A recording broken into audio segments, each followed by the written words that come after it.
Et nous avons donc la fameuse façade qui regarde vers la ville, monumentale, avec donc, vous voyez, l'existence de niches.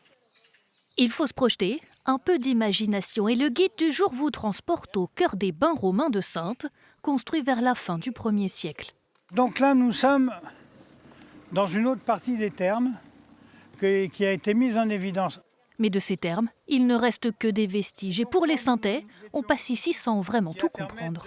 Rien qu'à regarder, ça suffisait pas. Là, on nous a bien expliqué, on a compris le fonctionnement, quand ça a été construit, pourquoi et tout, et à quoi ça servait. On peut faire des études, si ce n'est pas mis en valeur, ma foi, ça retombe, ça peut retomber dans l'oubli.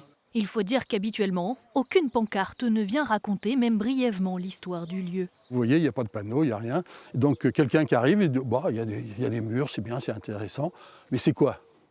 Ils ne savent même pas que ce sont des termes. Si nous n'intervenons pas, puisqu'on est une vieille société d'archéologie, eh bien, dans 10 ans, ça sera peut-être encore pareil.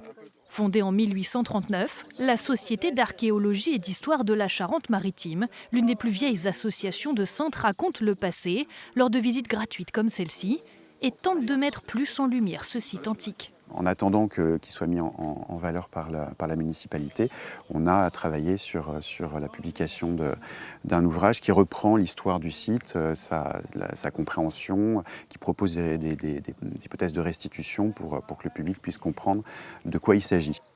L'association espère qu'un jour ce site ne sera plus seulement un espace public où les chiens viennent se balader, mais un jardin chargé d'histoire, avec toutes les clés pour le comprendre.